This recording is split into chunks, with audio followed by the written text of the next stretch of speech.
السلام عليكم ورحمة الله تعالى وبركاته. إن الحمد لله الأكرم الذي خلق الإنسان وكرمه وعلمه من البيان ما لم يعلم، فسبحان الذي لا يحصى امتنانه باللسان ولا بالقلم.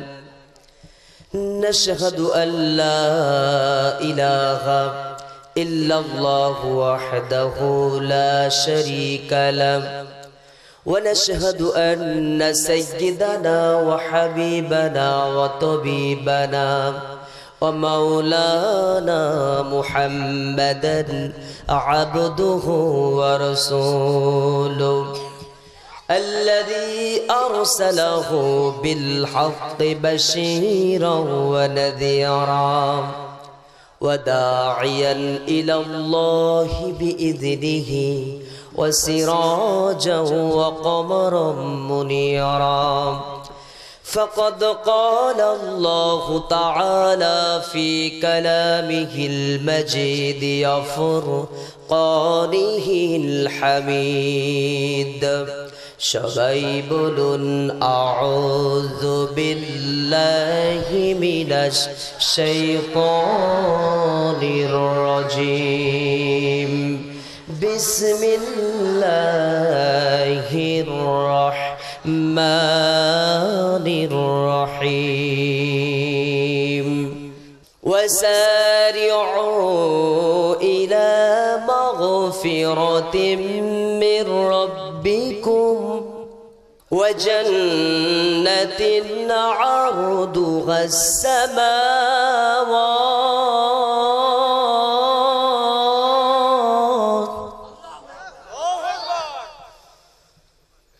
وجنة عرضها السماوات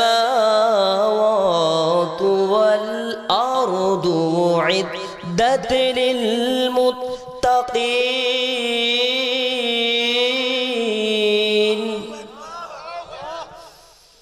الذين ينفقون في السراء والضراء والكاظمين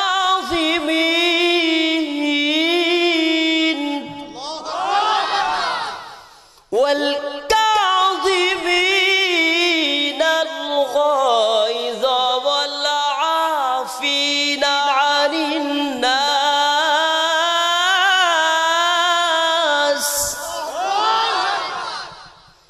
الله يحب المحسنين.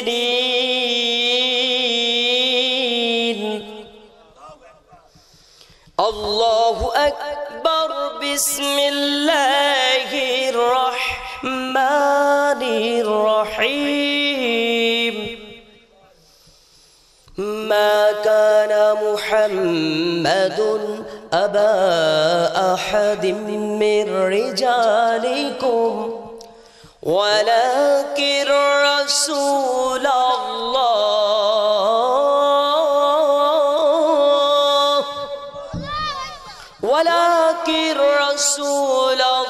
الله وخاتم النبيين وكان الله بكل شيء عليما وكان الله بكل شيء عليما.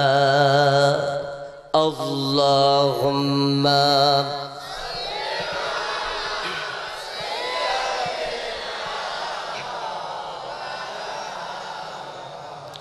وعلى آل مولانا محمد। আকাশতে চাঁদ নেমেছে মা আমিনার কোলে,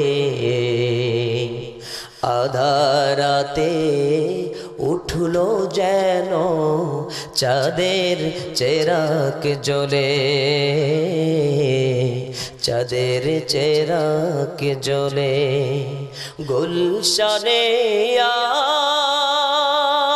আজ বুলবুলিরা গাইছে শিরিন কালাম तमाम जहान नबीर तारे जनाए लाखो सलाम जनाए लाखो सलाम अल्लाह सल्ले अला सय्यिदिना मौलाना मुहम्मद व अला आलि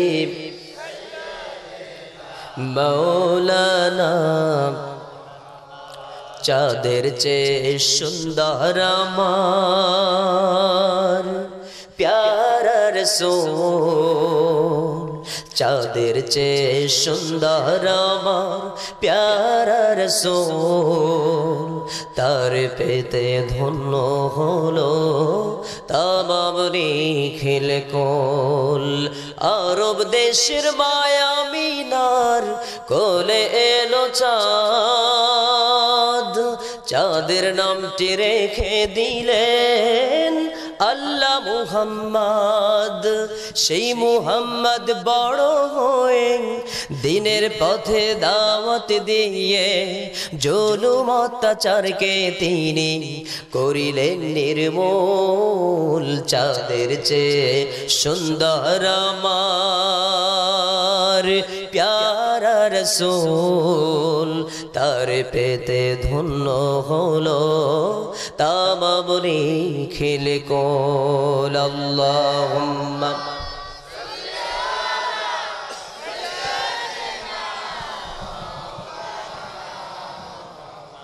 व अला आलि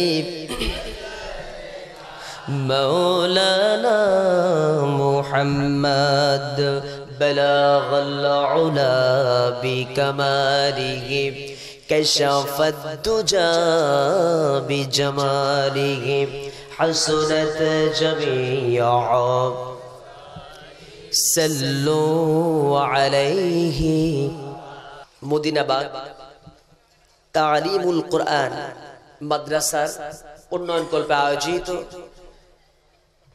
वार्षिक এই तफसिरुल कुरआन महफिल समापनी दिवस भोगाइल बगादी हाई स्कूल प्रांगण अनुष्ठित विशाले এই तफसिरुल कुरआन महफिलेर आजकेर महफिलेर অনারেবল প্রেসিডেন্ট শ্রদ্ধেয় বিজ্ঞ সম্মানিত সভাপতি জনাব হাজী মোহাম্মদ মুহিউদ্দিন সাহেব আল্লাহ তাকে ইসলামের জন্য কুরআনুল কারীমের খাদেম হিসেবে কবুল আর মঞ্জুর করুন একযোগে বলি আল্লাহুম্মা আমিন জোরে বলেন আল্লাহুম্মা আমিন জাতির শ্রেষ্ঠ সন্তান উলামায়ে কেরাম হাফেজে কোরআন আমি আপনি হাঁটলে আমাদের পায়ের নিচে থাকে জুতা আর একজন তলবে ইলম হাফেজে কোরআন যখন হেঁটে যায় মাদ্রাসায় কোরআন শিখতে যায় আল্লাহর ফেরেশতারা তাদের পায়ে নূরের পর বিছিয়ে দেয় সুবহানাল্লাহ বলে সেই সমস্ত হাফেজে কোরআন আমার তরুণ যুবক ভাইরা কুচিকাচা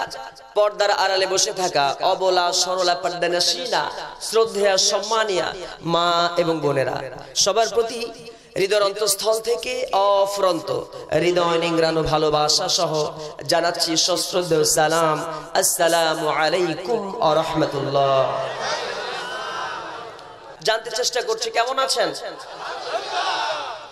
আলহামদুলিল্লাহি রাব্বিল আলামিন। শুকরিয়া সে আল্লাহ রাব্বুল আলামিনের যার অশেষ কৃপায় আল্লাহ আমাদেরকে যে সময় বাংলাদেশের জমিনে নর্তকী নাচানোর জন্য যদি আয়োজন করা হয় কোনো অসুবিধা হয় না, কথা কন না কেন?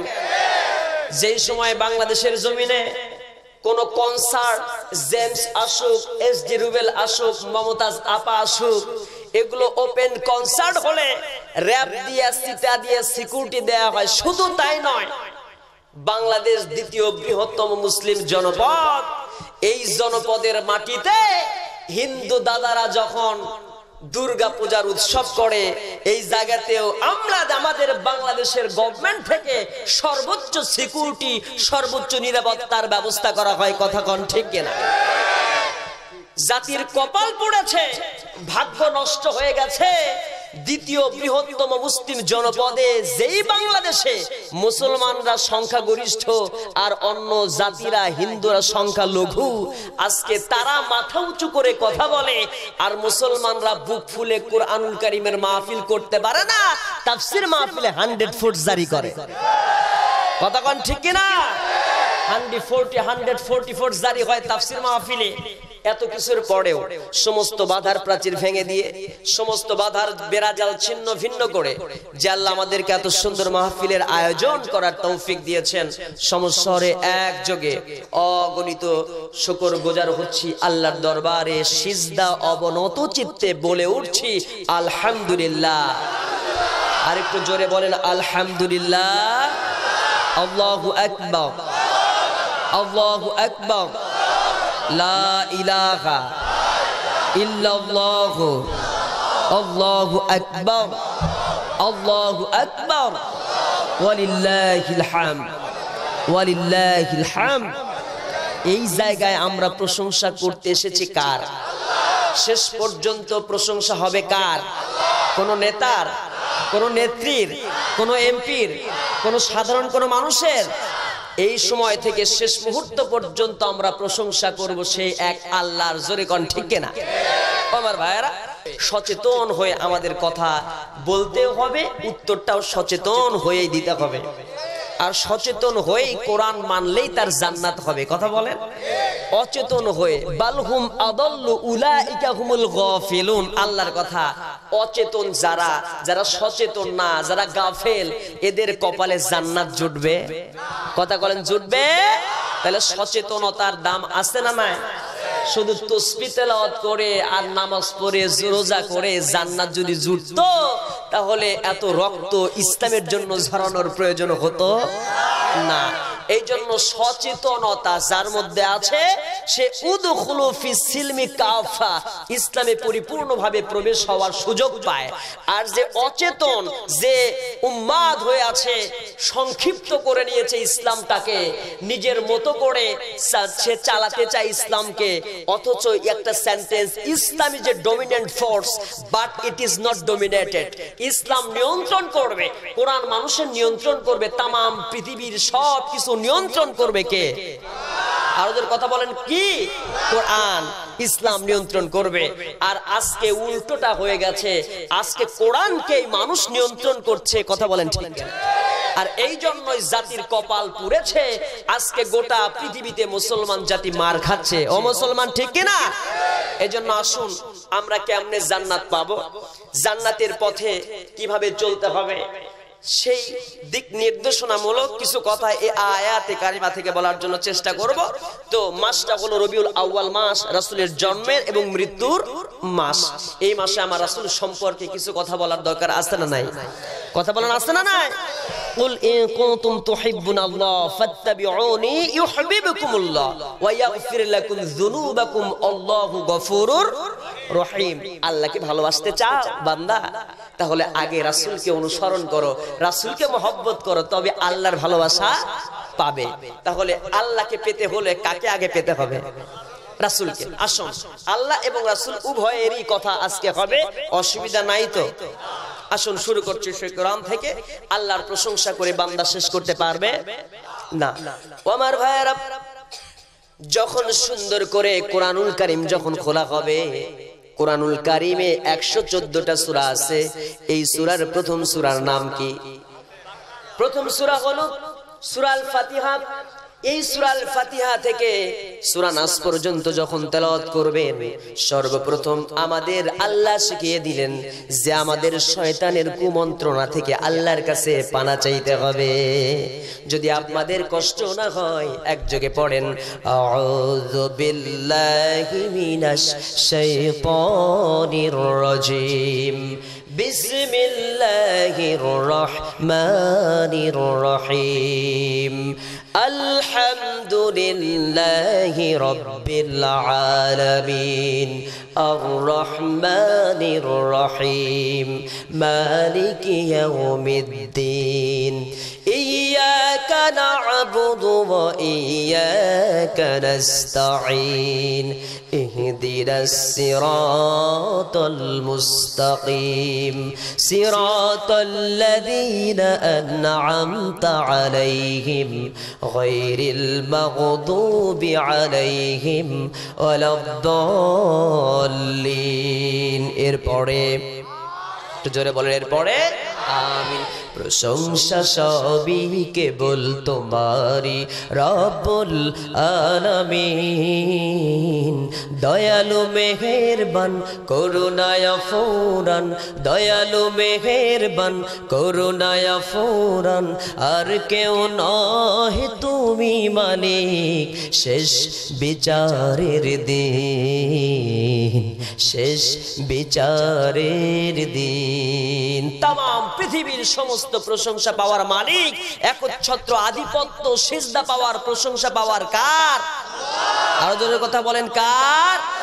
একযোগে সে আল্লাহর দরবারে শুকরিয়া জ্ঞাপন করে পড়ে নিচ্ছি আলহামদুলিল্লাহ। আর একটু জোরে বলেন আলহামদুলিল্লাহ। ও আমার ভাইরা, সে আল্লাহর প্রশংসা বান্দা করে কখনো শেষ করতে পারবে না। আল্লাহ রাব্বুল আলামিন সুন্দর করে কোরআনুল কারীমের মধ্যে সুন্দর করে বলে দিয়েছেন, ওয়ালাউ আন্নামা ফিল আরদি মিন শাজারাতিন আকলাম ওয়াল বাহরু ইয়ামুদ্দুহু মিন বা'দিহি সাবআতু আবহুরিম মা নাফিদাত কালিমাতুল্লাহ ইন্নাল্লাহা আজিজুন হাকীম। আল্লাহু আকবার বলেন।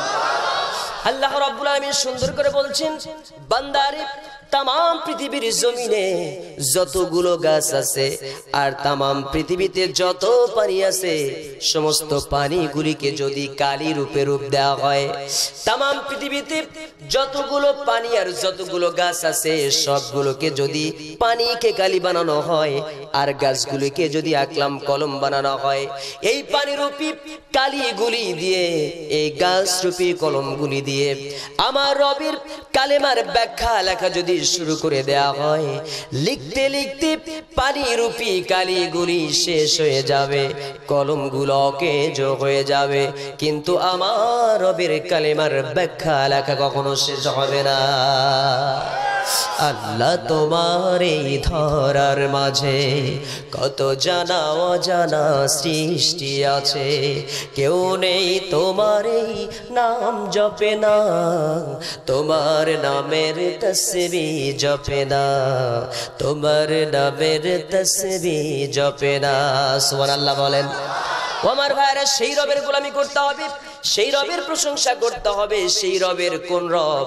আল্লাহ সুন্দর করে কোরআনুল কারীমের মধ্যে বলেছেন, ইয়া আইয়ুহান নাসু উবুদু রাব্বাকুমুল্লাযী খালাকাকুম ওয়াল্লাযীনা মিন ক্বাবলিকুম লাআল্লাকুম তাত্তাকুন। আল্লাহু আকবার বলেন।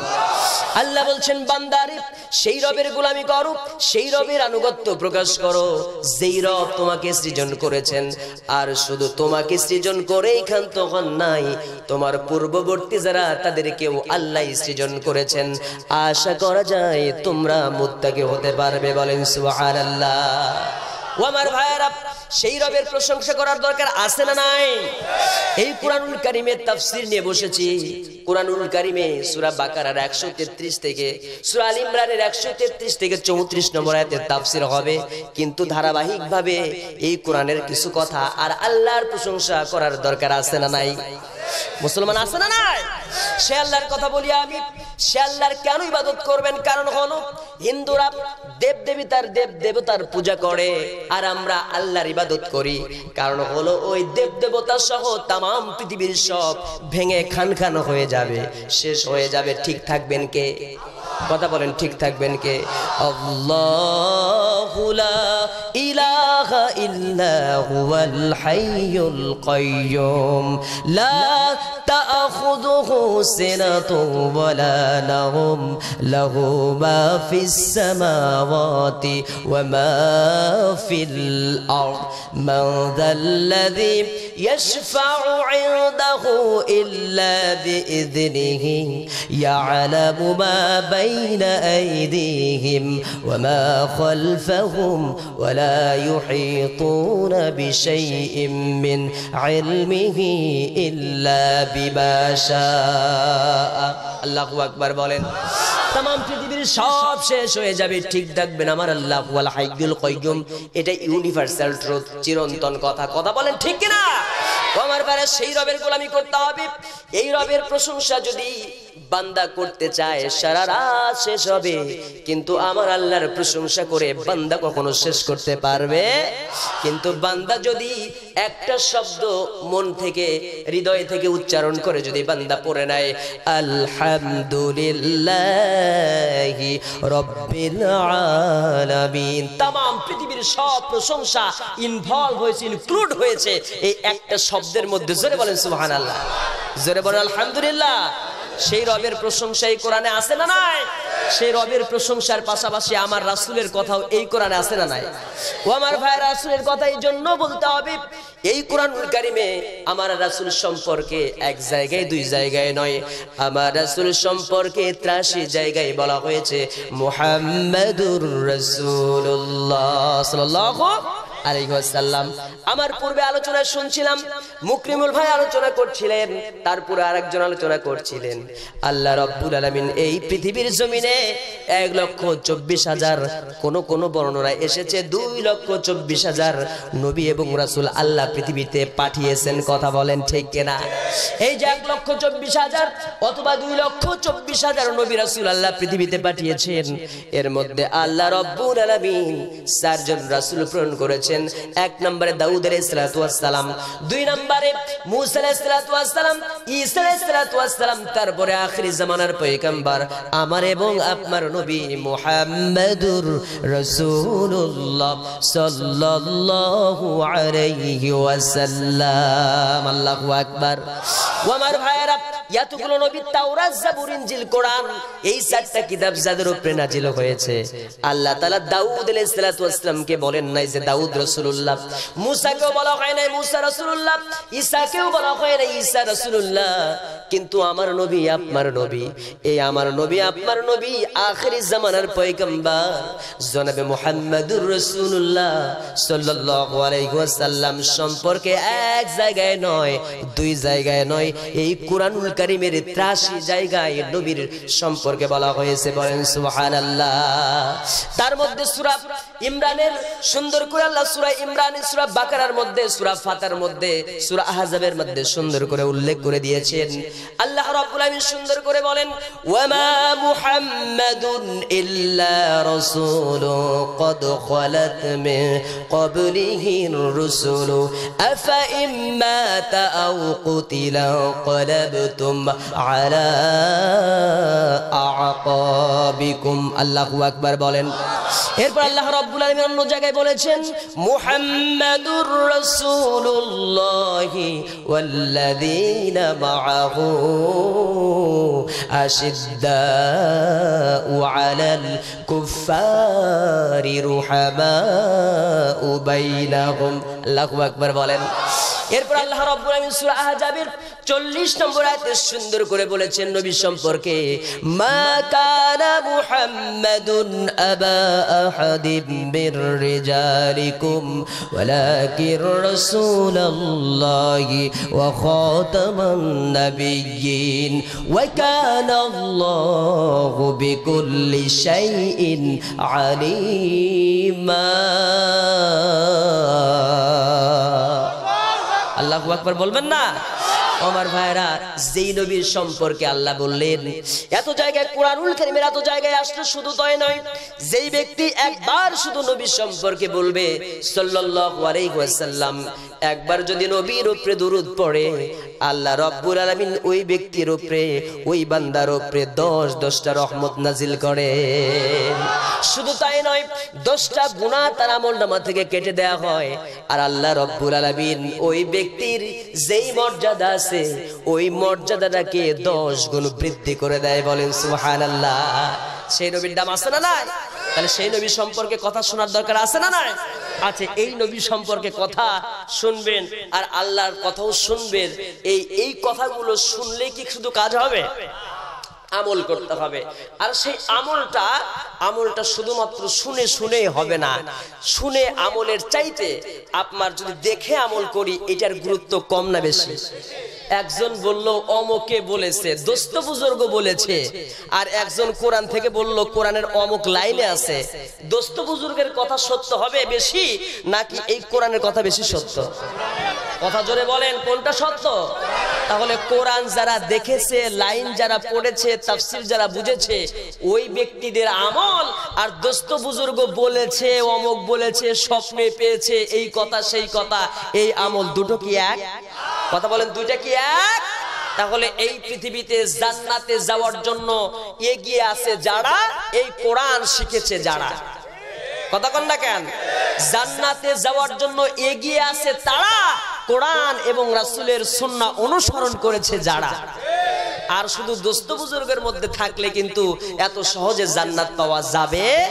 তাহলে এই পৃথিবীতে কোরআন যে জানবে না, কোরআন যে মানবে না, ইসলামের আইন যে মানবে না, ওই ব্যক্তির কিন্তু এত সহজে জান্নাত হবে?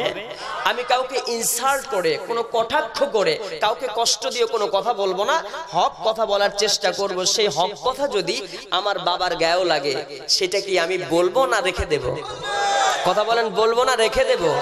বলতেই হবে, রেখে দেওয়া যাবে না। কারণ হলো, ও আমার ভাইরা, জাল হক ওয়া যাহাকাল বাতিল ইন্নাল বাতিলা কানা যাহুকা।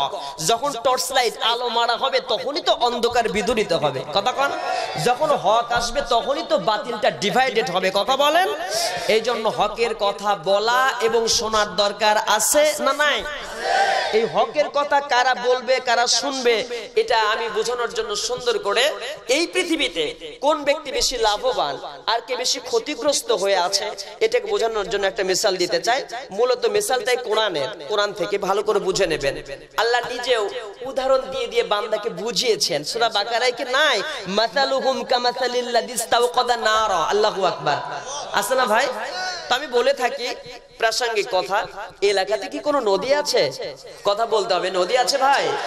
সে নদীটার নাম কি? কথা বলেন। মাথা ভাঙা। ওরে বাপরে বাপ, ওই নদীতে গোসল করলে তো ওর খবর হয়ে যাবে। হ্যাঁ, মাথাটা ভেঙে যাবে নাকি? নামটা মাথা ভাঙা হোক। তো এই মাথা ভাঙা হোক, আবার বড় নদী যমুনা হোক, পদ্মা নদী হোক, নদী যখন পার হব কি লাগবে? জোরে বলেন, আরো জোরে। হইল না ভাই? বাবা, মিছিল ভালোই করেন আপনারা না? নৌকার মিছিল। ও ভাই, আসলে আমি নৌকা ধানের শীষের মিছিল নিয়ে আসি নাই, একটা উদাহরণ প্রেক্ষাপটে চলে এসছে, এই জন্য বলছি। নদী পার হতে নৌকা, তো যাদের প্রতীকটা নৌকা, আমি তাদের কাছে বলে রাখছি, আগে থেকে বলে রাখছি। আপনারা আবার মাইন্ডে নেবেন না যে হয়তো আপনাদের নৌকা দিয়ে কোনো কিছু বোঝায় নৌকা ডুবাচ্ছে না কেউ। হুজুর, আমি নৌকা ডুবানোর কথা বলছি না। ধরে নিলাম নদী পার হতে নৌকা বাদ দিয়ে আমরা ব্যবহার করলাম লঞ্চ, অসুবিধা নাই তো? অথবা ফেরি অথবা স্টিমার, অসুবিধা নাই তো? এটা তো কারো প্রতীক না। কথা বলেন। আসুন আমরা ধরে নিলাম ফেরি। নদী পার হতে ফেরি অথবা নৌকায় লাগুক। নদী পার হতে নৌকা লাগে। আমেরিকা থেকে বাংলাদেশে একজন বিজ্ঞানী এসেছে নদী গবেষণা করতে। ভালো করে বুঝে নেবেন, দুই লাইনের কথা। আমেরিকা থেকে যখন একজন বিজ্ঞানী এই বাংলাদেশে এসেছে, নদী পার হবে। নদী যখন পার হবে, ওই মাঝি ভাইটাকে ডেকে বলতেছে, মাঝি ভাই, আমাকে তুমি ওই নদীর ওই পারে নিয়ে যাও।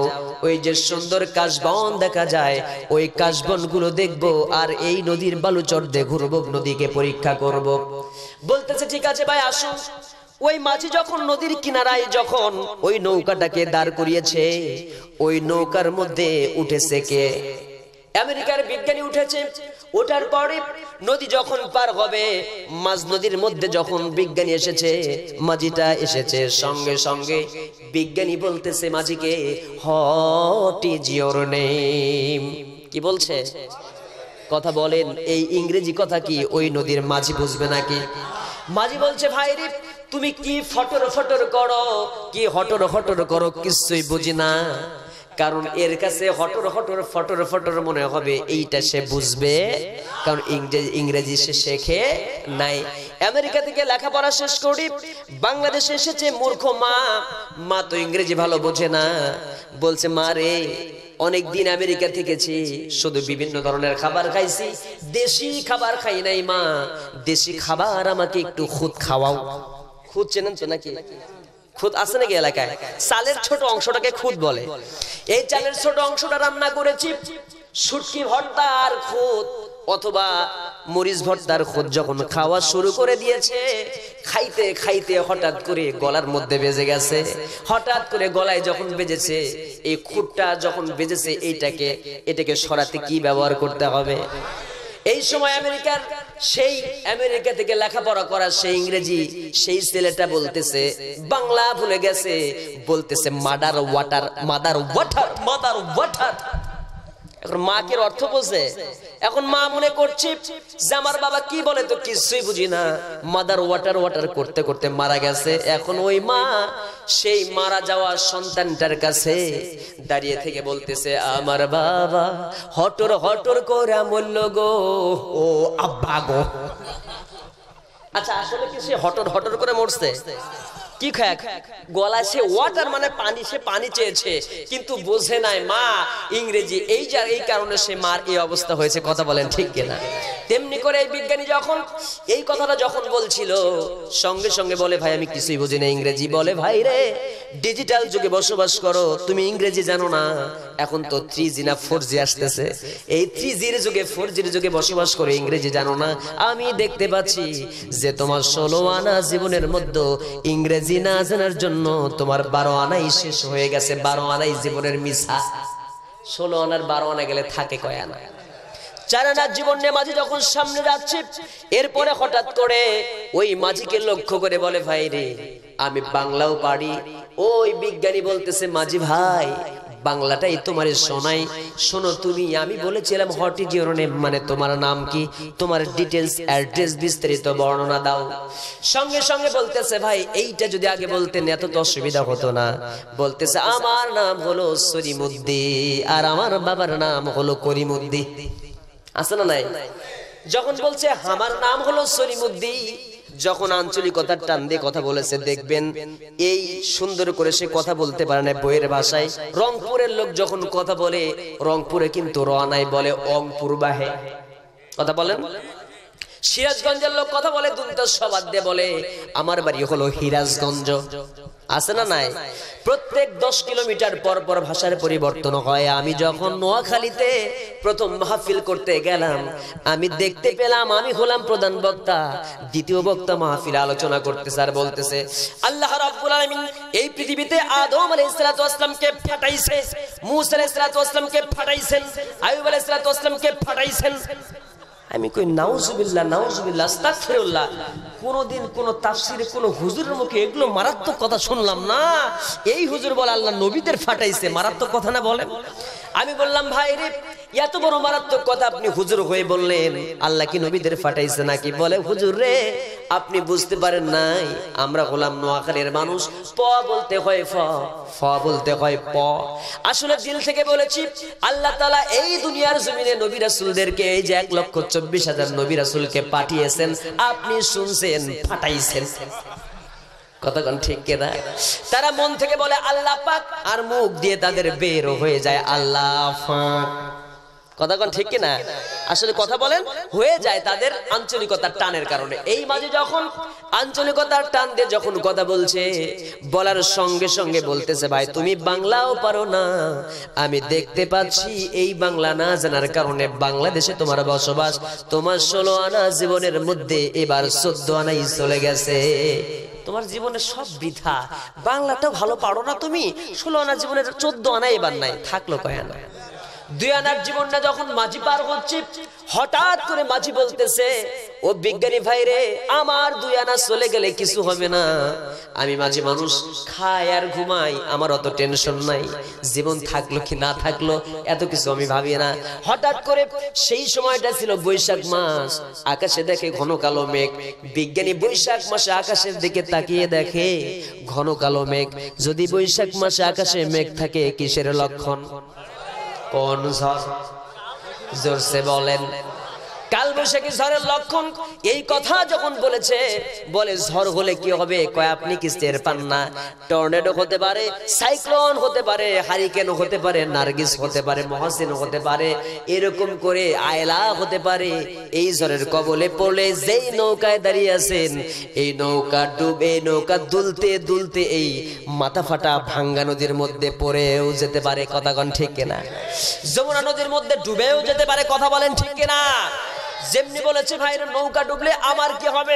মাঝি বলতেছে নো টেনশন, ডু ফুর্তি, কারণ হলো আমি সাঁতার জানি। এই নৌকা যদি নদীর মধ্যে ডুবে যায়, আমি মালকাসা মাইরে সাথেই পার হব। মাঝির কি টেনশন আছে? মাঝি সাঁতার জানে কি জানে না? মাঝি সাঁতার জানে, ওর তো টেনশন নাই, কিন্তু বিজ্ঞানীর টেনশন আছে না নাই? বিজ্ঞানী বলে ভাই রে, আমি তো সাঁতার জানি না।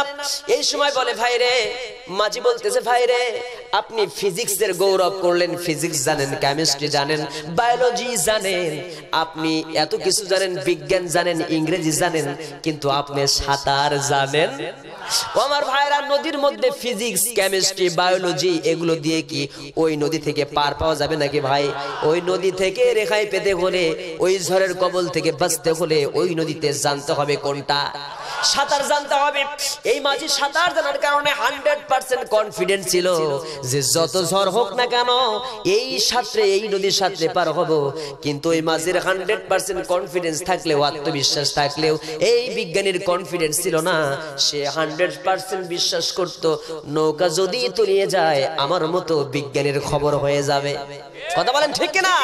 ও আমার ভাইরা, তেমনি করে এই বাংলাদেশের জমিনে যারা কোরআন জানলো, যারা রাসূলের হাদিস জেনেছে, যারা এই কোরআনুল কারীমের জন্য যারা জীবন দিয়েছে, এই কোরআনুল কারীমের জন্য যারা রক্ত ঝরিয়েছে, এই কোরআনুল কারীমের জন্য প্রয়োজনে যদি ফাঁসির কাষ্ঠেও কেউকে ঝুলতে হয়, যারা জ্বলেছে, জেনে রাখেন এই কোরআনুল কারীমের জন্য যারা জীবন দিয়েছে, এই পারে তার মৃত্যু হয়েছে, ওই পারে তার জান্নাত হয়েছে ঠিকানা।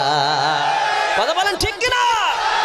আমার ভাইরা, অন দা আদার হ্যান্ড, অপর দিকে যারা কোরআন মানলো না, কোরআনুল কারীমকে ভালো করে জানলো না, বুঝলো না, ফিজিক্স জানলো, কেমিস্ট্রি জানলো, বায়োলজি জানলো, সব জানলো, কোরআন জানলো না, জেনে রাখেন তারাই কোরআনের বিরোধিতা করে। এই সমস্ত মানুষ যারা কোরআনের বিরোধিতা করে মরবে, আল্লাহর কসম ওর নামাজ কবুল হবে না, ইসলামের কোনো কাজ কবুল হবে না, এপারে মরবে ওপারে জাহান্নাম হবে তার ঠিকানা। এই মুসলমান, কথা বলেন ঠিক কিনা? এই জন্য আমি আপনাদেরকে বলি যে এই পৃথিবীতে সাঁতার জানলে যেমন 100% নিশ্চয়তা থাকে নদী পার হওয়ার, তেমনি করে এই পৃথিবীতে কোরআন যারা জানবে, কোরআন যারা মানবে, কোরআন যারা বুঝে পড়বে, ওই পারে জাহান্নামের উপরে যে পুল সিরাত দেওয়া হবে, বিজলির মতো পার হয়ে যাবে। ওদেরও অতটা ওদের কষ্ট হবে না, ওদের টেনশন হবে না। ওয়ালা তাহিনু ওয়ালা তাহজান ওয়া আনতুমুল আ'লাউনা ইন কুনতুম মুমিনিন। জোরে বলেন আল্লাহু আকবার। মুমিনদের টেনশন চিন্তা কোনো কিছু হবে না, মুমিনরাই সফলতা পাবে। জোরে বলেন ঠিক কিনা? এই জন্য আমার ভাইয়েরা, বিগত দিনে এই কোরআনুল কারীমের জন্য, কোরআনুল কারীমের সম্মান অক্ষুণ্ণ রাখতে আমার নবী জনাবে মুহাম্মদ রাসূলুল্লাহ সাল্লাল্লাহু আলাইহি ওয়াসাল্লামের সম্মানকে অক্ষুণ্ণ রাখতে যারা রাসূলকে গালি দিয়েছিল, যারা কোরআনুল কারীমকে অপমান করেছিল, তাদের বিরুদ্ধে রুখে দাঁড়িয়ে বিগত দিনে এই চুয়াডাঙ্গা থেকে শুরু করে সেই বগুড়া, টেকনাফ থেকে তেতুলিয়া, রূপসা থেকে পাথুরিয়ার মধ্যে তামাম বাংলাদেশের মধ্যে ঝড় উঠে গিয়েছিল। ইসলামী আন্দোলনের কর্মী ভাইয়েরা জীবন দিতে রাজি ছিল, তারা জীবন দিয়ে বুলেটের সামনে গিয়ে, কিন্তু বাতিলের সাথে আপোষ করে নাই। কথা বলেন ঠিক কিনা?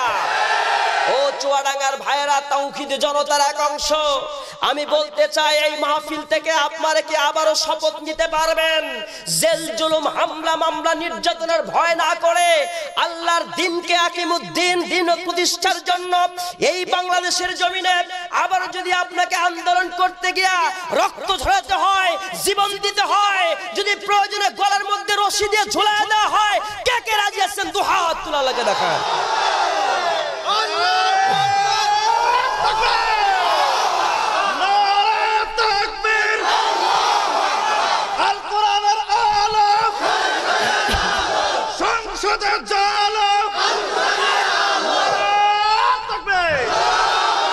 জোরে বলেন আলহামদুলিল্লাহ। কষ্ট পেলেন ভাই? কষ্ট পেলেন? আচ্ছা, আমি কি কারো নাম ধরে বলেছি? কথা বলেন। কারো নাম ধরে গাল দেইনি তো। আমার ভাইরা, এই প্রত্যাশা আমরা করি, আপনারা এর সাথে একমত ইনশাআল্লাহ? এজন্য আপনারা জেল জুলুম কি ভয় করেন নাকি?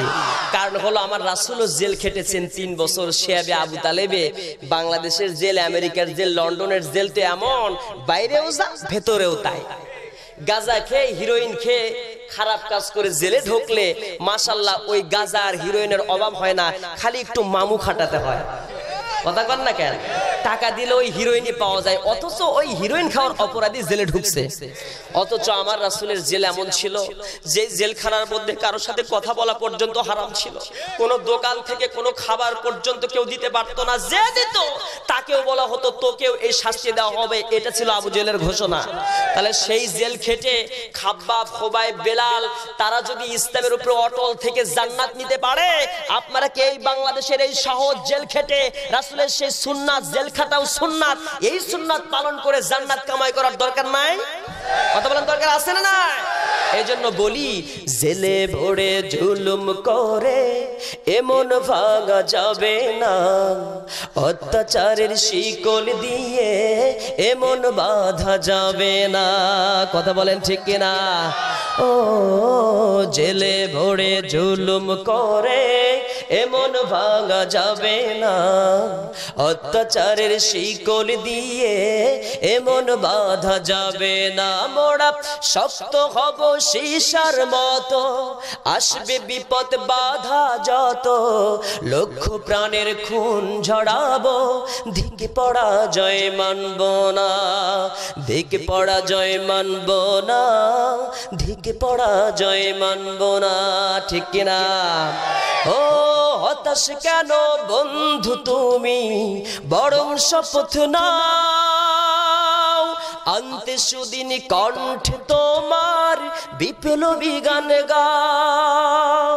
হতাশ কেন বন্ধু তুমি, বরং শপথ নাও, আনতে সুদিন কণ্ঠে তোমার বিপ্লবী গান গাও।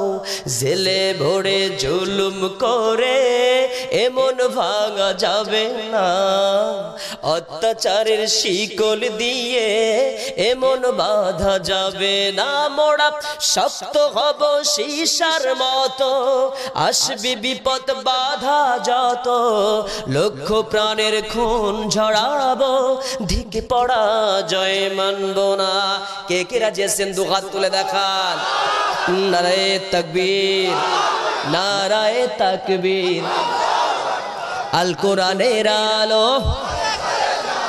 আল হাদিসের আলো, দুনিয়ার মুসলিম, নারায়ে তাকবীর। জোরে বলেন আলহামদুলিল্লাহ। একটু জোরে আলহামদুলিল্লাহ। কষ্ট হচ্ছে ভাই, কষ্ট হচ্ছে। আপনারা কি রাগ করতেছেন নাকি? রাগ করতেছেন না তো? মানে বাংলাদেশের সিচুয়েশনটা হয়ে গেছে 2 রকমের, জানেন? বাংলাদেশে রাসূল সাল্লাল্লাহু আলাইহি ওয়াসাল্লামের ভবিষ্যৎবাণী রাসূল সাল্লাল্লাহু আলাইহি ওয়াসাল্লাম বলে গেছেন, এমন একটা যুগ আসবে যেই সময়ে, শেষ জামানা, যেই সময়ে পৃথিবীর সবচাইতে বড় বড় মিথ্যাচারী, জগতের শ্রেষ্ঠ মিথ্যা কথা যারা বলবে, ওরা হবে জগতের সবচাইতে শ্রেষ্ঠ সত্যবাদী। আর জগতের সবচেয়ে বড় বড় সত্যবাদী যারা হবে, তাদেরকে মিথ্যাবাদী বলে কষ্ট নির্যাতন দিয়ে করা হবে, জেলে ঢোকানো হবে। কথা বলেন? আজকে সেই প্রেক্ষাপট পৃথিবীতে এসেছে কিনা? শুধু কি বাংলাদেশ না, তামাম গোটা পৃথিবীতেই আজকে এই অবস্থা। আজকে যেখানে মুসলমান সেখানে নির্যাতন। কথা বলেন? যেখানে মুসলমান সেখানেই আজকে তাদেরকে বলা হয় জঙ্গি। জঙ্গিবাদ করে করে মুসলমান নিঃশেষ করে মুসলিম নিধন করার জন্য আন্তর্জাতিক চক্রান্ত চলছে গোটা বিশ্বব্যাপী। কথা বলেন ঠিক কিনা? আর এই বাংলাদেশে এই হক কথা যারা বলবে, আজকেও শুরু হয়েছে কিছু মানুষের মুখ থেকে বের হয়, বক্তা পাল্টাও আর ইমাম পাল্টাও। বলবো নাকি? যদি কোন মসজিদের ইমাম সাহেব হক কথা বলে যদি যে সুদ খাওয়া ঘুষ খাওয়া হারাম, কোরআনে আছে, মসজিদের অবশ্য এই এলাকার মসজিদের সভাপতি সেক্রেটারি সবাই ভালো, অন্য এলাকার কথা বলছি আর কি। তো যদি হয় মসজিদের সভাপতি ঘুষখোর আর সেক্রেটারি হয় যদি সুদখোর, এখন নিঃসন্দেহে বলবে ইমাম পাল্টাও, ইমাম চলবে না। কয় কেন? কয় আমাদের গোমর ফাঁক, সিসিম ফাঁক। কয় বেটা আমার বিরুদ্ধে কথা বলে, আমি দিলাম ইমামতি নিয়ে, আর আমাদের বিরুদ্ধে কথা বলে এই ইমাম চলবে না, ইমাম পাল্টাও। কথা কন না কেন? আচ্ছা, যদি মঞ্চে কোরআনুল কারীমের হক কথা বলা হয়, তখন যদি সেটা চেয়ারম্যান এমপি মেম্বারের গায়ে লাগে, মন্ত্রী মিনিস্টারের গায়েও লাগে, তখন বলবে কিছু মানুষের গায়ে লাগে, তখন বলে যে এই বক্তা চলবে না রে, বক্তা পাল্টাও। কথা বলেন না কেন? আমার ভাইয়েরা, আজকে বক্তা পাল্টাও আর ইমাম পাল্টাও এই মিছিল বের হইছে মানুষের মুখে মুখে। কারণ হলো আমার বুঝে আসে না যে বক্তা পাল্টাও ইমাম পাল্টাও কেন? যে সিগারেট খায় এটা কি ভালো? যে মদ খায় এটা কি ভালো? যে হিরোইন খায় এটা কি ভালো?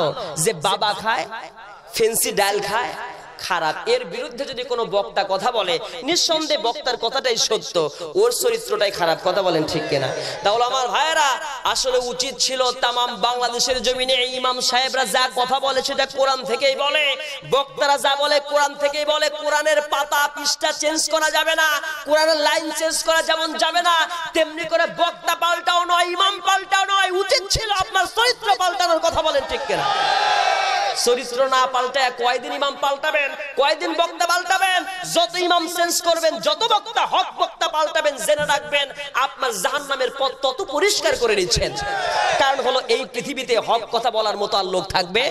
মানে কিছু হক কথা বললেই ফুটুস। কথা বলেন না কেন? এই জন্য হক যদি পৃথিবী থেকে উঠে যায়, জাহান্নামের পথ সিলসিলা হবে। কথা বলেন না কেন? আর এই সিলসিলাই তো মাশাআল্লাহ কিছু লোক পছন্দ করে, পীরের সিলসিলা। আমরা ওইটাই যাই, ওই সিলসিলা চালু হোক। ওরকম অত ঝামেলার মধ্যে যেতে পারবো না। এই জন্য আমার ভাইরা, আমি হক পীরের বিরুদ্ধে কথা বলি না। অবশ্যই ফুরপুরা ভালো, সেরসিনা ভালো, তারপরে জোনপুরি, এগুলো পীর ভালো। হক পীরের সিলসিলা নেবেন, এগুলো খারাপ নয়। আমিও তার উত্তরসূরি, আমিও সেটাকে অনুসরণ করি। আমি ইন্ডিয়াতে প্রোগ্রাম করি, আমি ফুরফুরার মুরিদ, নিজেও একজন মুরিদ। ঠিক আছে, মুরিদ মানে পীর মানে আহামরি এমন কিছু না যে পীরের পায়ে যা সিজদা দিতে হবে। কথা বলেন কেন? ঠিক কথা বলেন ঠিক কিনা? পীর একজন পথ প্রদর্শক, তিনি আমাদের পথ দেখাবেন, তিনি মুরব্বী, তিনি আমাদের কোরআন হাদিস থেকে কিছু বোঝাবেন, আমরা সেগুলোকে বুঝে শুনে নিয়ে অনুসরণ করব। এক কথায় কোরআন আর রাসূলের হাদিস, এই দুইটা পৃথিবীর কোনো হুজুরের থেকে পরামর্শ নেওয়ার দরকার নাই। যদি এই দুই হুজুরের পরামর্শ নেওয়া যায়, একটা হলো কোরআন আর একটা রাসূলের হাদিস, আর কোনো হুজুরের দরকার পড়বে না। কথা বলেন না কেন? তারাকতু ফিকুম আমরাইন লান তাদিল্লু মা তামাসসাকতুম বিহিমা কিতাবাল্লাহি ওয়া সুন্নাতু রাসূলি। তাহলে আমার রাসূল সাল্লাল্লাহু আলাইহি ওয়াসাল্লাম রেখে গেছেন কোরআন, রাসূলের হাদিস, এই দুইটা মানলে আর কোনো কিছুর দরকার আছে? কোন পীরের মুরিদ নিতেই হবে? আমার ভাইয়েরা আসুন, এই জন্য আমরা কোরআন এবং হাদিস মানি। তো আমার তো একটু উদাহরণ দিয়ে কথা মনে হয়, এই জন্য মাঝে মাঝে যে কথা বলে রাগ করেন নাকি? অসুবিধা হচ্ছে না তো? তো আমি যখন কথা বলবো, রাগ করবে তারাই, ওই গ্রুপের লোক যারা। সেই গ্রুপ আবার কারা সেটাও বলে দেই, তারা ভালো লাগবে না। এটা ভালো লাগাটা স্বাভাবিক না, অস্বাভাবিক। মানে স্বাভাবিক যেটা এটাই ঠিক, ভালো লাগবে না। অস্বাভাবিক হলো ভালো লাগাটা। কারণ হলো, আমি যদি গাল দেই আবু জেহেল রে, আমি যদি গাল দেই ওদবারে, সাইবারে, হামান রে, নমুদ রে, আমার বুঝে আসে না ওনাদের গায়ে লাগে কেন? কথা বলেন না কেন? লাগার কারণ হলো, বলবো নাকি, এলাকা থেকে বিয়ে হয়, তো ছেলেটা বিয়ে করেছে, বাংলাদেশে বিয়ে করে আমেরিকায় গেছে, বউটাকে রেখে গেছে। এই বউয়ের সাথে শাশুড়ি লাগছে কেঁচা। শাশুড়ি আর বেটার বউয়ের কি মিল পড়ে নাকি? মিল পড়ে না, খালি ঝগড়া আর ঝগড়া। শাশুড়ি বলে এইভাবে খরচ করো না, খালি বিউটি পার্লারে ঘন ঘন যাও আর ঘন ঘন খালি ফেসিয়াল করো, পাইছোটা কি? আমার সন্তানের টাকা নষ্ট করো। কয় মা, কথা কিন্তু বেশি বেশি হয়ে যাচ্ছে। আমি আমার স্বামীর টাকা খরচ করব, আপনার অত জলে কে? ভুল বললাম নাকি? এইভাবে ভাষা ইউজ করে। কথা বলেন আজকালকার বেয়াদব মহিলারা। তো আমার ভাইয়েরা, মায়েদের সাথে সম্মান দিয়ে কথা বলে না। তো আমি বলি, এই যখন এই অবস্থা হয়েছে, হওয়ার পরে শাশুড়ি আলাদা খায়, বেটার বউ আলাদা খায়, আর সারা রাত আলাদা খেয়ে খেয়ে ওই মানে ইচ্ছে মতো ঘোরাফেরা করে। ও আমার ভাইয়েরা, এমন একদিনে রাত অনেক হয়ে গেছে, সারাদিন বিভিন্ন জায়গায় ঘোরাঘুরি করে বাড়িতে এসেছে। বাড়িতে যখন এসেছে, বাড়িতে এসে দেখে রান্না তো করি নাই, এখন খাইটা কি? ওই শাশুড়ি কষ্ট করে কোন রকমে গরুর গোশত রান্না করেছে, একটু কারো কাছ থেকে নিয়ে বাজার করে গরুর গোশত রান্না করেছে, আর একটু ভাত রান্না করেছে। ভাত রান্না করে রাত্রিতে খেয়েছে আর গরুর গোশত খাইছে, আর একটু আছে সকালবেলা খাবে, এই জন্য সুন্দর করে রেখে দিয়েছে পাতিলে। গভীর রাত্রিতে এই মহিলাটা অনেক রাস্তা ঘুরে ঘুরে এসে ক্ষুধা যখন লেগে গেছে, রাত্রিতে দেখে পাতিল তো আছে ঘরে, পাতিলের সব কিছু ধুয়ে মুছে খেয়ে ফেলেছে। বেটার বউ কে খাইছে? বেটার বউ খাওয়ার পরে রাত্রিতে খেয়ে দে স্টার জলসার জি বাংলা দেখে দেখে রাত 12টা পর্যন্ত দেখে। ওরা এরকম করে দেখে দেখে যখন ঘুমায়, সকালবেলা কি ঘুম ভাঙে নাকি? সকালে তো ঘুম ভাঙে না। এই ছেলে, এই লোকটা যখন, এই মহিলা যখন সকালবেলা শাশুড়ি যখন সুন্দর করে নামাজ পড়েছে, নামাজ যখন পড়েছে, নামাজ পড়ে তাসবিহ তাহলিল করেছে, এরপরে সুন্দর করে ওই গরুর গোশার ভাত সামান্য আছে ওইটা খাওয়ার জন্য গেছে, যে দেখে যে এই পাতিলের মধ্যে কোনো কিছুই সব ফকফকা। খাইলোটাকে এই সময় বলতেছে, আল্লাহ গো তুমি সাক্ষী থাকো, তুমি জানো কে খাইছে। এই জায়গায় বিড়াল আসতে পারবে না। আমেরিকার বাড়ি, যেই বাড়ি ধনী বাড়ি, ওই বাড়িতে বিড়াল আসা দূরে থাক, ওই বাড়িতে ফকিরও ভিক্ষা পায় না। কথা কন না কেন? বিড়াল আসার সুযোগ নাই। খাইলো কে? আল্লাহ তুমি দেখেছো মাবুদ, আমি তোমার কাছে বিচারে দিলাম যে আমার গরুর গোশত আর এই ভাতটা খাইছে, আল্লাহ তার কণ্ঠের মধ্যে যেন পোকা দেয়, তার গলার মধ্যে যেন ক্যান্সার হয়, তার জিহ্বার উপর যেন পোকা দেয়। যেমনি বলছে ভাই পাশের রুম থেকে এখন বেটার বাবা বলছে, মা কথা কিন্তু বেশি বেশি হয়ে যাচ্ছে। বলছে, মা আমি তো তোমার নাম ধরে কিছু বলি নাই, আমার গরুর গোশার ভাত যে চুরি করে খাইছে তারে বলেছি, তোমার এত লাগে কেন? কথা বলেন ঠিক কিনা? যেমনি কথা বলেছে, কয় শোনো, বলতেছে মা আর খবরদার বলবেন না। কয় বলবো না মানে? আমার গরুর গোশার ভাত চুরি করছে, তুমি রান্না করে দাও না, আমি নিজে কষ্ট করে রান্না করি, তারপরে সেটা খাইছে যে।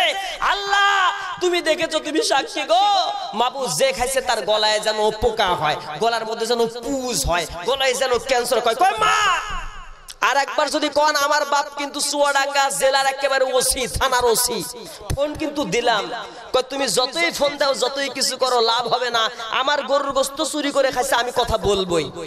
কথা বলেন ঠিক কিনা? যেমনি বলছে, বলার পরে এখন আমার বুঝে আসে না, বলেন তো এখন এই শাশুড়ি বলছে তো তোমার লাগে কেন? যে খাইছে তার লাগবে, তোমার তো লাগার কথা না। এখন বলেন তো গরুর গোশতটা খাইছে কে? লাগবে কার? গায়ে লাগবে কার? এখন কোটা বলতে পারছে? বলতে তো পারছে না, খালি চুপ করতে বলছে। কথা বলেন ঠিক কিনা আমার ভাইয়েরা? তাহলে আমার হক কথা শোনার পরে যদি কোন এলাকার চেয়ারম্যান, এমপি, মেম্বার থেকে শুরু করে একেবারে মন্ত্রী পর্যন্ত সবাই ভালো, চুয়াডাঙ্গা জেলার মানুষ সবাই আল্লাহর ওলি। কথা কন।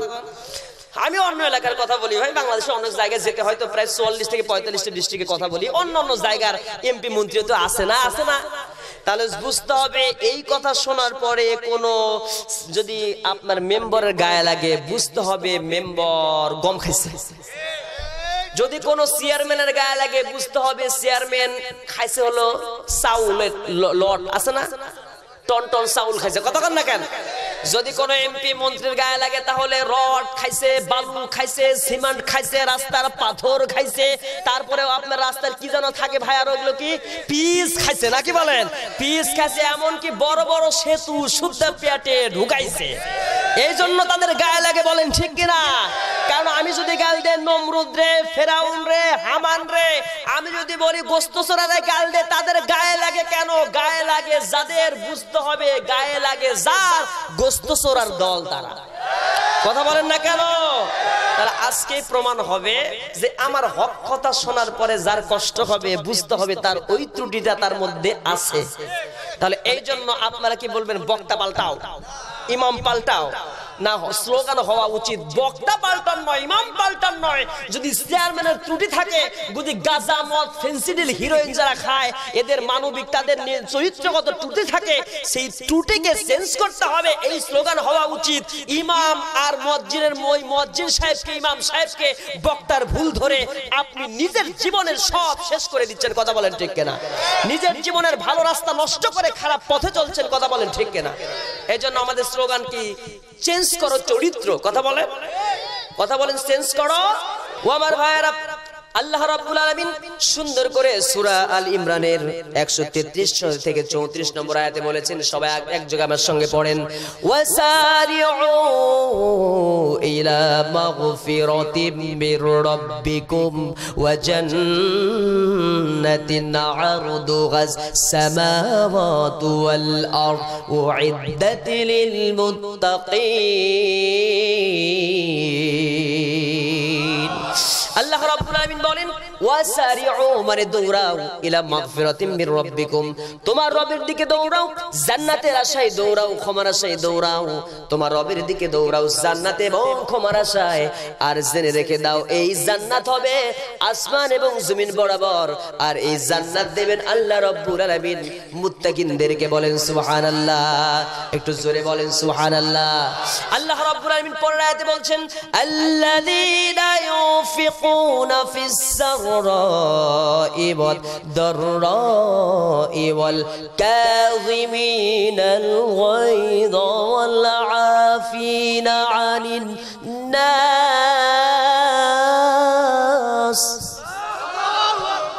আল্লাহু ইউহিব্বুল মুহসিনিন।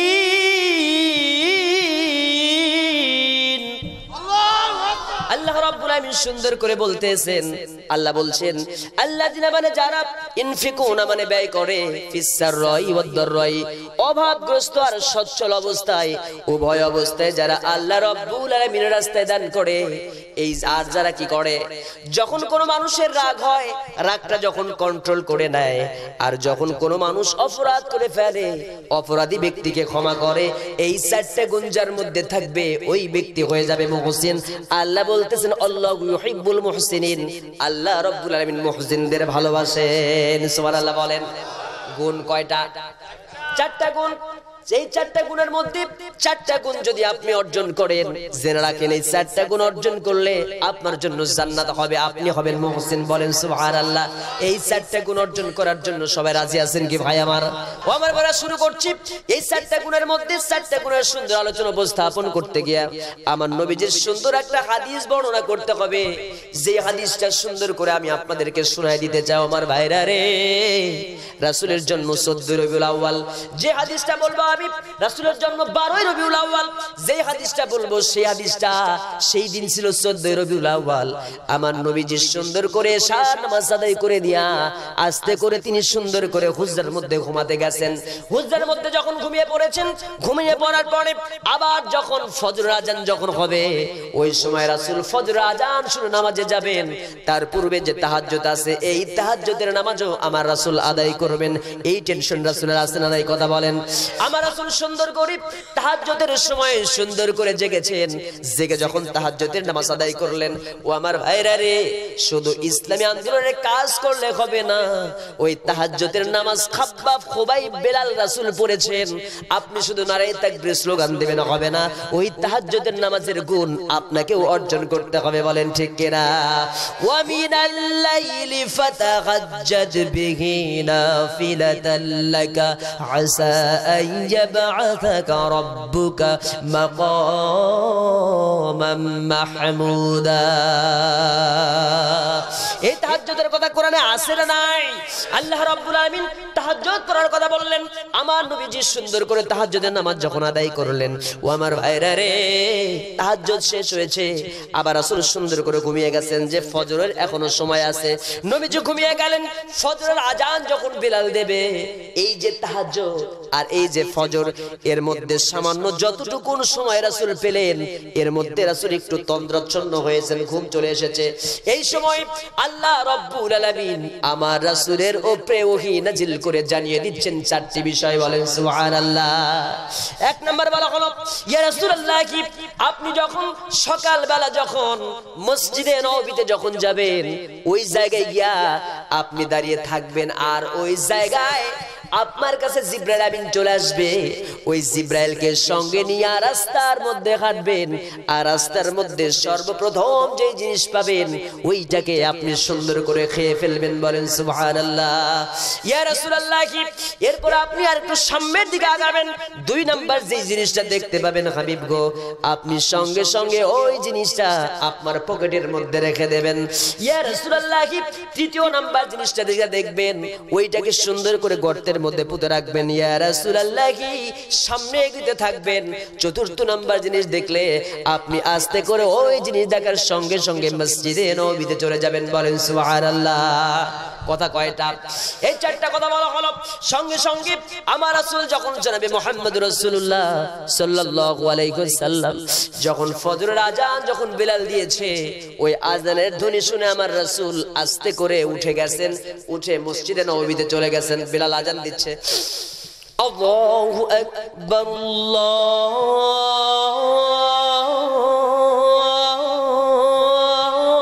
আল্লাহু আকবার,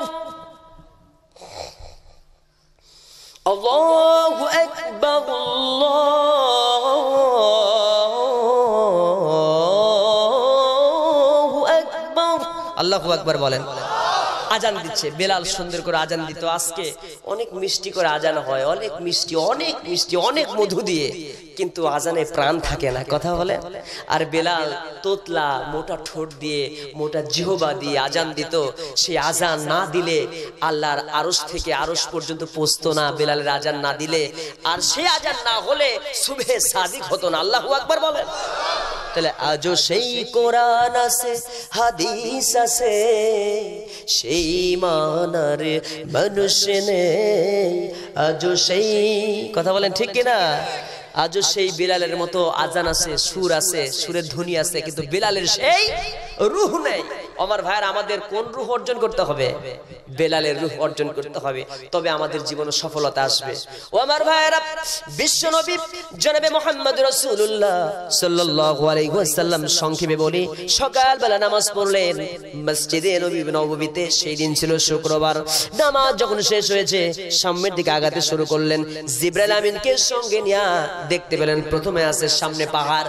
এখন বলেন তো, জিবরাইল বলছে, ইয়া রাসূলুল্লাহ, আপনি যেইটা দেখেছেন এইটা এখন খেয়ে ফেলেন। পাহাড়কে খাওয়া যায়? কি করবে এখন? আমার রাসূলকে বলা হলো, ইয়া রাসূলুল্লাহ, কি এতটুকুন অবাক হবেন না, এতটুকুন বিচলিত হবেন না। হাসবুনাল্লাহু ওয়া নি'মাল ওয়াকিল। নির্ভরশীল হব কার উপরে? ডিপেন্ডেবল হব কার উপরে? আল্লাহর উপরে নির্ভরশীল হয়ে যাব।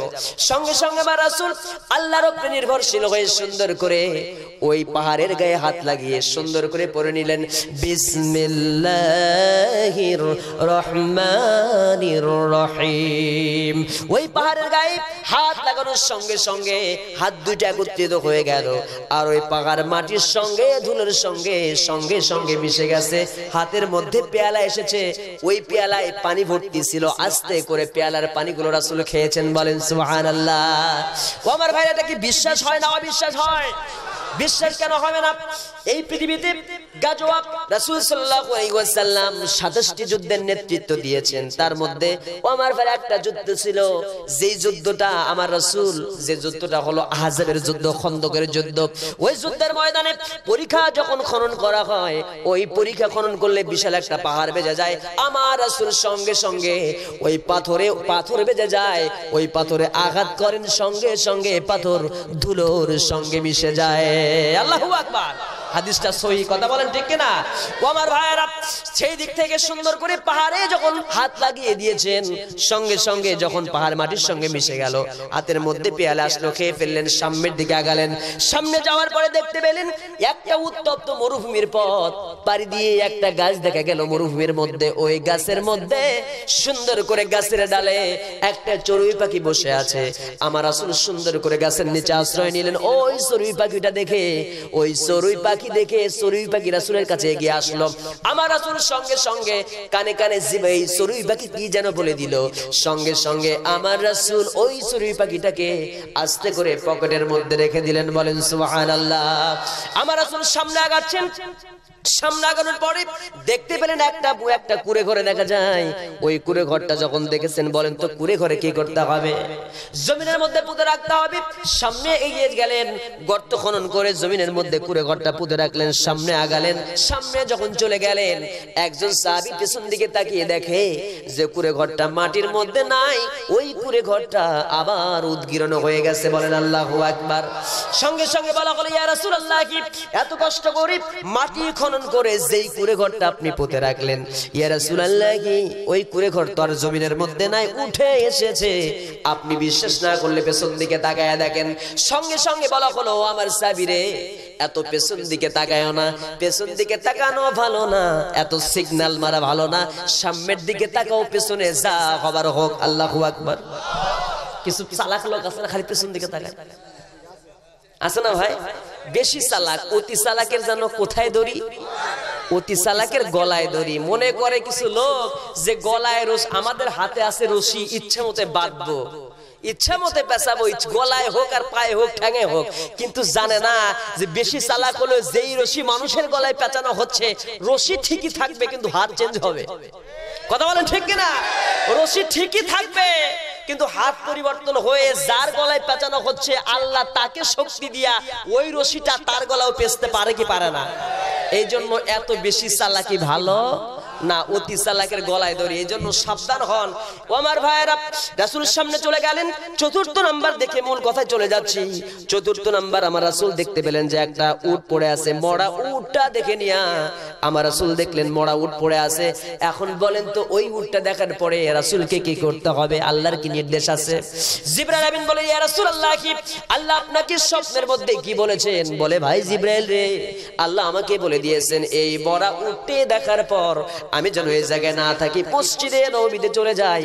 সেই দিন জুমার নামাজের আজান হয়ে গেল। জুমার নামাজের আজান যখন দিয়ে দিয়েছে, আজান দেওয়ার সঙ্গে সঙ্গে ওই বেলালের আজানের ধ্বনি শুনে আমার রাসূল সঙ্গে সঙ্গে মসজিদে নববীতে নামাজের জন্য ছুটে চলে গেছেন। বলেন সুবহানাল্লাহ। নামাজ শেষ হয়ে গেল, রাসূল খুতবা দিলেন, নামাজ শেষ হয়ে গেল। নামাজ পড়ার পরে আমার রাসূল বসে আছেন। রাসূল যখন সুন্দর করে বসে আছেন, এই জায়গায় জিবরাইল আমিন দাঁড়িয়ে আছে আর বলতেছি, ইয়া রাসূলুল্লাহ, কি ওই যে চারটা জিনিস ছিল, ওই চারটাকে আমি বলবো নাকি?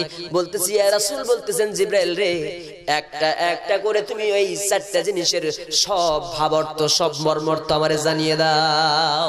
সুবহানাল্লাহ বলে। আল্লাহ রাব্বুল আমিন বলছেন, হক কথা যদি না বলি আমাদের আলেমদের কি অবস্থা হবে? সূরা বাকারার 174 নম্বর আয়াতের দিকে তাকান। আল্লাহ বলছেন, ইন্নাল্লাযীনা ইয়াকতুমুনা মা আনজালাল্লাহু মিনাল কিতাবি ওয়া ইয়াশতারুনা বিহি সামানান ক্বালিলা উলাইকা মা ইয়াকুলুনা ফি বুতুনিহিম ইল্লান নার ওয়ালা ইউকাল্লিমুহুমুল্লাহু ইয়াওমাল কিয়ামাতি ওয়ালা ইউযাক্কিহিম ওয়ালাহুম আযাবুন আলীম। আল্লাহু আকবার বলেন। আল্লাহ রাব্বুল আলামিন সুন্দর করে বললেন, ইন্নাল্লাযীনা, মানে যারা ইয়াকতুমুনা, মানে গোপন করে, মা আনজালাল্লাহু মিনাল কিতাব, এই কিতাবে যা নাজিল করা হয়েছে, যারা তা গোপন করে হক কথা বলে না, তারা যেন গোপন করলো, তারা যা পেটের মধ্যে ঢুকালো তা যেন জাহান্নামের আগুন। আর ওই সমস্ত মানুষদেরকে আল্লাহ কি করবে? হক যারা বলে না, হক কথা যারা গোপন করে, আল্লাহ বলতেছেন কিয়ামতের দিন ওই সমস্ত মানুষের সাথে আমি আল্লাহ কথা বলবো না, তাদেরকে পবিত্র করব না, আর তাদের জন্য রয়েছে আযাবুন আলীম, যন্ত্রণাদায়ক শাস্তি আমি তাদের জাহান্নামে দেব। আল্লাহু আকবার বলেন। এই জন্য ওই জাহান্নামে যাওয়ার জন্য রাজি কারা কারা? দুই হাত তুলে দেখান। যাক, পাওয়া গেছে কিছু লোক জাহান্নামে যাবেন, বুঝে না, না বুঝে হাত বুঝছে। কথা বলেন না কেন? জাহান্নামের অর্থ বুঝে না। জান্নাতে যাবে কারা কারা? হাত তোলেন। নারায়ে তাকবীর। হাত নামান, বলেন আলহামদুলিল্লাহ। জান্নাতে সবাই যেতে চায়, জাহান্নামে কেউ যেতে চায় না। দুই একজন যেতে চায় না বুঝে। কথা বলেন ঠিক কিনা? ও আমার ভাইয়েরা, ওই জান্নাতে যদি যেতে চান তাহলে কিছু হক কথা শুনতে হবে। এই হক কথা শোনার পর এর উপর আমল করতে হবে। এই একটা হক শুধু বলে দিয়ে যায় বাংলাদেশে 48,000 ভণ্ড পীর। কয় হাজার? বাংলাদেশে ইসলামের মধ্যে সবচেয়ে ভেজাল ঢুকাচ্ছে এই ভণ্ড পীরেরা, যা একটা দুইটা না 48,000 ভণ্ড পীর। এই ফেসবুকে ইন্টারনেটে কয় হাজার প্রমাণ নেবেন, লক্ষ লক্ষ প্রমাণ আছে। আজকে এরা মেয়েদেরকে নিয়ে এই জায়গায় সিজদা দেওয়ায়, নাউজুবিল্লাহ পড়েন। মেয়েদেরকে নিয়ে কয় পীর বাবার চুমু খাওয়ায়, নাউজুবিল্লাহ পড়েন। বউকে দিয়া পীর বাবার কোলের মধ্যে সিজদা দেওয়ায়, বউকে দিয়া পীরকে গোসল করায় দেয়, বউকে দিয়া পীরের সাবান মাখায় দেয়, আছে না নাই? এটা ভণ্ডের দল না ভালোর দল? কথা বলেন, ভণ্ড না ভালো? আজকে প্রমাণ করতে চাই আমি, অসুবিধা আছে? এই পীরেরা বহুত ভেজাল লাগাইছে ইসলামের মধ্যে। আজকে এটাও প্রমাণ হবে। আমার এই 3টা গান গাবো, এর মধ্যে আপনারা প্রমাণ করবেন কোনটা হক কোনটা বাতিল। যারা উঠে যাবে বুঝবেন তারা হলো ওই দেখা যায় তাল গাছ, ওই আমাদের গা, ওইখানেতে বাস করে ওই পীরের মুরিদের ছা। কথা বলে না কেন? দেখতে হবে। এখন দেখেন কারা যায় কারা থাকে, বলবো নাকি? বলবো। আচ্ছা, আপনারা রেডি হন, আমিও রেডি হলাম। দেখেন, যত দোষ নন্দ ঘোষ সত্যটা বললেই, যত দোষ নন্দ ঘোষ সত্যটা বললেই দোষ, করলে অন্যায়ের প্রতিবাদ, নামটা হবে তোমার মৌলবাদ ভাইরে, নামটা হবে তোমার মৌলবাদ। কথা বলেন ঠিক কিনা? পেন্টাগনে হামলা হলো, সত্যি খুঁজে নাহি পেল, পেন্টাগনে হামলা হলো, সত্যি খুঁজে নাহি পেল, ওসামাকে দিল দোষের অপবাদ, নামটা হবে তোমার মৌলবাদ ভাইরে, নামটা হবে তোমার জঙ্গি। কথা বলেন না কেন? নামটা হবে, সবাই বলেন, নামটা হবে তোমার মৌলবাদ ভাইরে, নামটা হবে তোমার জঙ্গিবাদ। কথা বলেন ঠিক কিনা? হক কথা বললেই মৌলবাদ, হক কথা বললেই জঙ্গিবাদ। কিন্তু ওগুলো যদি বলে, ওগুলোতে কিছু হয় না। কয় পানির নিচে আগুন জ্বলে, পানির নিচে বাতি জ্বলে, ঝড় বাতাসে নেবে না, খাজা বাবার মুরিদ হইলে নামাজ রোজা লাগে না। ও বাবা, ও বাবা, আছে না নাই?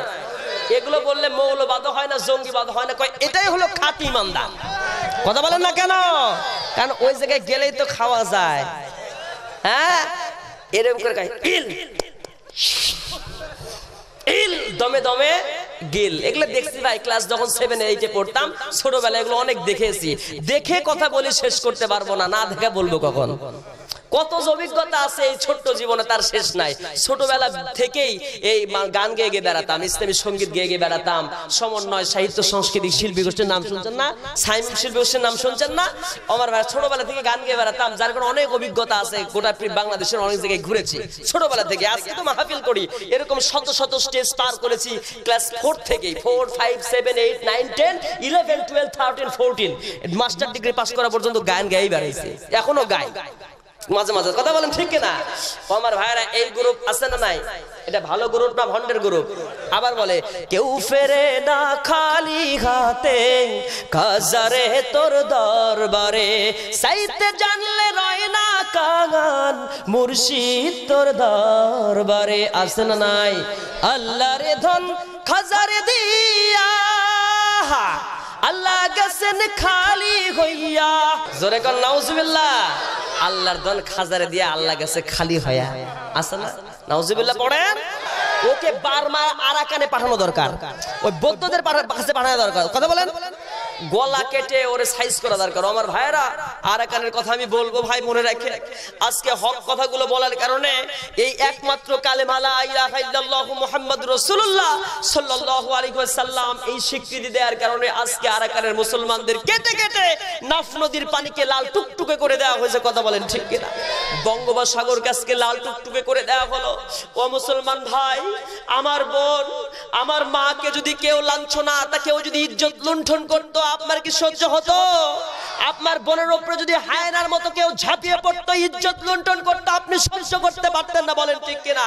ও আমার ভাইয়েরা, জানেন একজন নিজের ভাইয়ের চাইতো, রক্তের ভাইয়ের চাইতো সবচাইতে শ্রেষ্ঠ ভাই হলো ইমানের ভাই। নিজের ভাইয়ের চাইতো ইমানের ভাই, রক্তের সম্পর্কের চাইতো গুরুত্বপূর্ণ সম্পর্ক হলো ইমানি সম্পর্ক। কথা বলেন ঠিক কিনা? সেই ইমানি ভাইয়ের আজকে নির্যাতিত হচ্ছে। আজকে বার্মার রোহিঙ্গা মুসলমান, আরাকানের মুসলমানদের উপরে আজকে যেভাবে নির্যাতন করা হচ্ছে, আমরা দোয়া ছাড়া কিছুই করতে পারতেছি না। বলেন ঠিক কিনা? কিন্তু আপনাদের সচেতনতার জন্য বলি, আজকে আজকে যে আবু জেহেলও এত জঘন্যতম খারাপ কাজ করে না, এই বার্মার রোহিঙ্গারা তার চেয়ে জঘন্যতম খারাপ কাজ করতেছে। ওই জায়গার বৌদ্ধরা আবু জেহেলকে কি দেখেছেন? গোশত কুটি কুটি করে, মানুষের গোশত কুটি কুটি কুটি কুটি করে সেগুলো কুকুর দিয়ে খাওয়াইছে, এরকম কোন ইতিহাস আছে? নাই। অথচ তারা শকুন দিয়ে খাওয়াচ্ছে। মানুষের লাশকে কেটে কেটে, ছোট্ট বাচ্চার কি অপরাধ ছিল? ছোট্ট বাচ্চার পায়ে উপরে, বুকের উপরে পা দিয়ে তাকে মেরে ফেলছে, নিঃশ্বাস আটকে মেরে ফেলছে, গলা কেটে ফেলছে। নাউজুবিল্লাহ পড়ে। ও আমার ভাইরা, অথচ দ্বিতীয় বৃহত্তম মুসলিম জনপদ এই বাংলার মাটিতে কোন হিন্দু দাদার বাড়িতে আগুন লাগলে, দুই একটা বিশৃঙ্খল ঘটনা ঘটলে সেটা হোয়াইট হাউসকে কাঁপায়া দেয়, সেটা মানবাধিকার বলে লঙ্ঘন হয়, সেটা একেবারে আপনার জাতিসংঘকে কাঁপিয়ে দেয়। কথা বলেন ঠিক কিনা? অথচ আজকে বাংলাদেশের গোটা পৃথিবীর মুসলমান, আলেপ্পোর মুসলমান, আফগানিস্তানের মুসলমান, ইন্দোনেশিয়ার মুসলমান, বার্মার মুসলমান, ফিলিস্তিনের মুসলমান সহ বাংলাদেশের মুসলমানদের উপরেও নির্যাতন হলে আজকে জাতীয় চুপচাপ জাতিসংঘ বসে থাকে। OIC, organisation of Islamic conference গঠন করা হয়েছে মুসলমানদের জন্য, তাদের কোনো টনক নড়ে না। কথা বলেন ঠিক কিনা? ও আমার ভাইয়েরা, এই জন্য আপনাদের সজাগ হওয়ার জন্য বলি, এই ফেসবুকে চলে আসে সব মানুষের গোস্তগুলোকে ফ্রিজ আপ করা হচ্ছে। ফ্রিজ আপ করে করে মানুষের দেহগুলোকে ফ্রিজ আপ করে সেগুলোকে মেশিনের মধ্যে দিয়া, সেগুলোকে ওই গোস্তগুলোকে হাত থেকে খুলে খুলে সেগুলো ছোট ছোট টুকরার আকৃতি দিয়ে ওগুলোকে পণ্য ওর মধ্যে পণ্যজাত দ্রব্য ওগুলো দিয়ে খাবার বানিয়ে সেগুলো আবার মুসলমানদের খাওয়াবে। এই ষড়যন্ত্র চলছে। বলেন নাউজুবিল্লাহ। কারণ মানুষের গোশত তো আর ওরা খাবে না। কথা বলেন।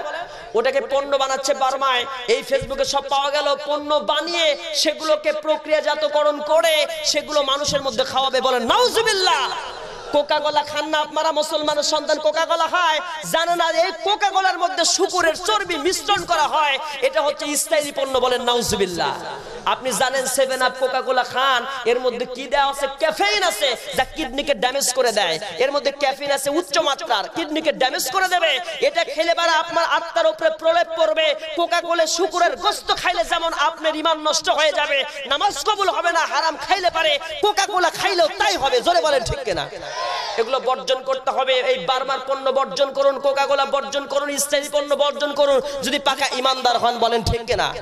এই বাংলাদেশের মুসলমানদের সচেতন কনসাস হওয়ার জন্য আজকে এই মুহূর্তে আমার যে বক্তব্য তা হলো এই, বাংলাদেশ দ্বিতীয় বৃহত্তম মুসলিম জনপদের দেশ, যে দেশ ওলি আল্লাহর দেশ, শহীদ গাজীর এই বাংলাদেশে প্রধানমন্ত্রী যেভাবে হোক একজন আছে। কথা বলেন। এই প্রধানমন্ত্রী যদি মুসলমান হয়ে থাকে, তাসবিহ ছাড়া তিনি নাকি কোনোদিন তাহাজ্জুদ ছাড়া ঘুমান না। ঠিক আছে, আলহামদুলিল্লাহ, ভালো কথা। তাসবিহ তেলাওয়াত 3টার দিক থেকে তিনি শুরু করেন, এগুলো আমরা জানতে পাই। ঠিক আছে, আলহামদুলিল্লাহ, ভালো কথা। কিন্তু আমার বার্মার রোহিঙ্গা মুসলমানদের জন্য চুপ করে বসে থাকলে বাংলাদেশে পার্লামেন্টের কোনো মন্ত্রীর চলবে না। ওই বার্মার মুসলমান ভাইদের জন্য কিছু করতেই হবে। বলেন ঠিক কিনা? এটাই এই জায়গা থেকে আমি দাবি পেশ করতে চাই। কথা বলেন ঠিক কিনা? যদি বলা হয় যে বাংলাদেশ 16 কোটির মানুষের দেশ, এমনিতে আমরা আছি অনেক কষ্টে, আমি বলি নাহনু নারযুকুকুম ইয়্যাহুম ওয়া মা মিন দাব্বাতিন ফিল আরদ ইল্লা আলাল্লাহি রিজকুহা। জমিনে যত বিচরণশীল প্রাণী, জলে হোক আর স্থলে হোক, এদের রিজিক কে দেন? আর ওদের কে দেন? ইহুদি নাস্তিকদের রিজিক কে দেন? সে আল্লাহ যে রিজিক দিতে পারে, আপনার কি বিশ্বাস হয়? যদি বিশ্বাস হয় তাহলে বলি, বাংলাদেশের জমিনে যদি গেটটা খুলে দেওয়া হয়, পতেঙ্গার ওইদিকে, চট্টগ্রামের ওইদিকে বার্মার লোক আসার জন্য গেট খুলে দেওয়া হয়, এই বাংলাদেশের জমিনে 16 কোটি মুসলমান কেন 32 কোটি মুসলমান আসলেও আল্লাহর কসম রিজিকের অভাব হবে না, আল্লাহই দেবে। কথা বলেন ঠিক কিনা? এই জন্য আপনাদের সচেতন হতে বলি। মক্কার জমিন থেকে রাসূল যখন মদিনায় হিজরত করেছিলেন, গভীর রজনীতে হিজরত করার পরে অনেক সাহাবারাও হিজরত করে এসেছিল মদিনায়। কথা বলেন ঠিক?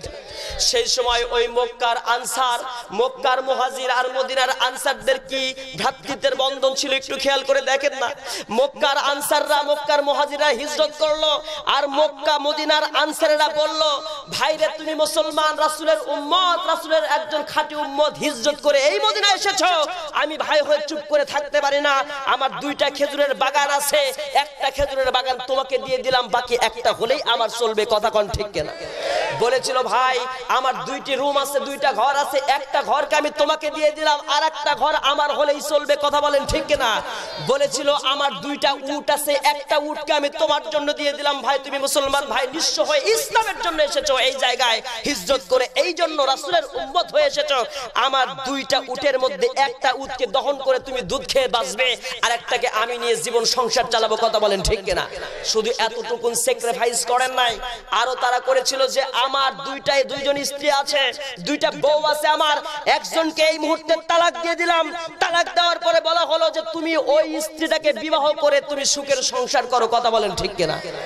যদি মদিনার আনসাররা নিজের বউদের তালাক দিতে পারে, জমি জমা ভাগাভাগি করে দিতে পারে ইসলামের জন্য, যদি মদিনার আনসাররা বাগান পর্যন্ত দিয়ে দিতে পারে, উট পর্যন্ত বিসর্জন দিতে পারে, ও আমার ভাইয়েরা বাংলাদেশের তাওহীদ জনতা যারা বলে আমরা রাসূলের খাঁটি উম্মত, এটা যদি অবশ্যই আপনি বলেন আখিরাতে যদি নবীর সুপারিশ পেতে চান, আরাকানের মুসলমানরা রক্ত ঝরাবে, ওখানে তারা পুরে পুরে শেষ হবে, গলা কেটে শেষ হবে, এখান থেকে শুধু বসে বসে দোয়া করবেন, এতটুকু করলেই চলবে না, বলেন ঠিক কিনা? বরং প্রতিবাদের ঝড় তুলে পার্লামেন্টকে জানাতে হবে, বর্ডার খুলে দিয়ে তাদেরকে আসতে সুযোগ দেওয়া হোক, আমরা প্রস্তুত আছি আমাদের সর্বস্ব নিয়ে আরাকানের মুসলমানদের সহযোগিতা করব, রাজি কে কে দুহাত তুলে দেখান, নারে তাকবীর।